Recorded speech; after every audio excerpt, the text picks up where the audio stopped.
you all enjoyed those polls. I did a couple of really bad things today. The first one might have been actually pulling this character overall. If you think it's a bad idea to pull this character overall, you'd probably be really mad that you saw I pulled 6 copies of her. Also got her weapon, got the build going. Roccia, 941, 332, I think is what it is. That's with Stellar Round buff.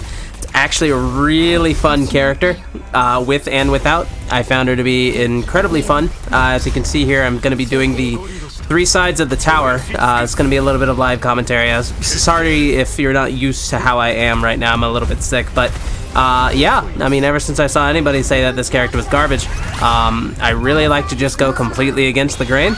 So we went ahead and got every single copy of this character that I could get my hands on.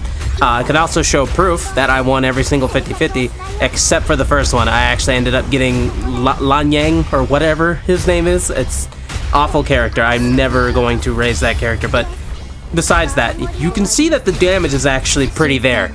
Like, overall, almost 100% chance to crit.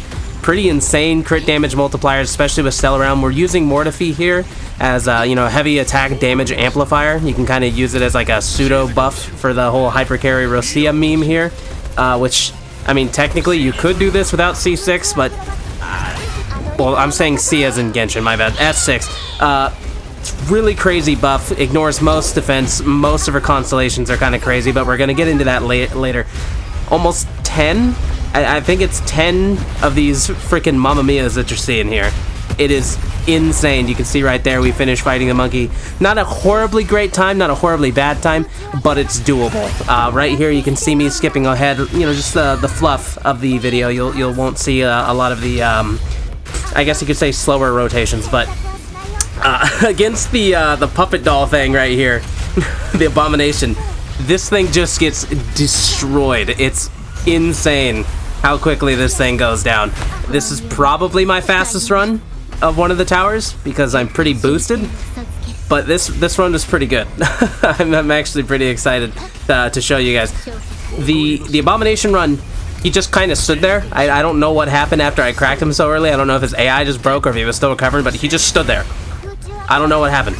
And then he finally started to fight back near the end, but by that time it was already kind of too late. But anyway, that was the abomination on this side of the tower. We're going to move on now to, you guessed it, Scar.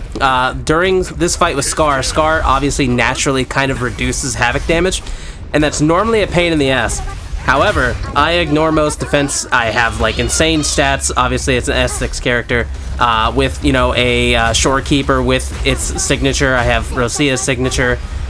Wasn't crazy enough to do like a refinement 5 of the signature weapon, but maybe someday in the future when I feel like going down that deep dark road. But at least for now, I'm kind of content. I'm more than happy. I can use this team for pretty much anything, and it just kind of works.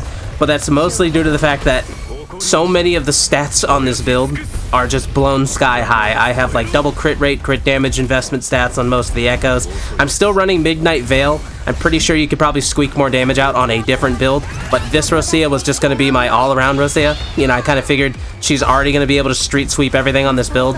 I might as well make it so I can be lazy and not swap the echoes around for when I want to run her with Camellia, because I do have a really strong Camellia on the side, which is kind of the whole reason I went for Roccia, but I mean, you can see it right here.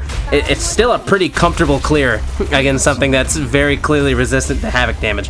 And obviously, I'm pretty boosted. I'm not one for min-maxing rotations and all that crap. I'm just the guy that likes playing the game. But she's really fun, and we're actually going to break down how this all works here in a couple more seconds after we finish defeating Scar here. But if you're new to the channel, go ahead, drop a like, drop a subscribe, yada yada yada. And you might see more of this in the future. Normally, you know, I'm kind of sticking around on Marvel Rivals, Overwatch, etc. We're branching out. I do love this game. I play it quite a lot. If you like the content, just make sure you let me know. Anyway, moving on. This right here is a Morning Ike's hologram fight. Now this thing, by all means nowadays, compared to the Fallacy of No Return, hologram Hecate that's coming out soon, this thing is a joke.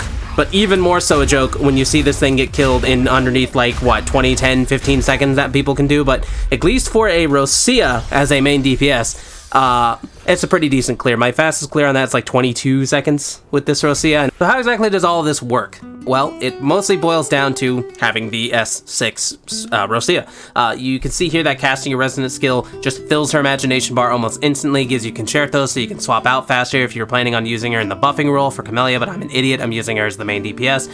You also become immune to interruptions when using your basic attacks, which is the actual Mamma Mia part where you're slamming down. That's really great, it's great quality life. I kind of wish that it was there in every aspect of the character, but it is kind of unfortunate that it is baked into the S1, but you know, it is what it is. On top of that, you have other upgrades such as this one, where your basic attacks from using your E gives everybody a stackable Havoc damage boost. I believe it stacks up to 40% because it's 10 per stack. Once you get all stacks, it's an extra 10.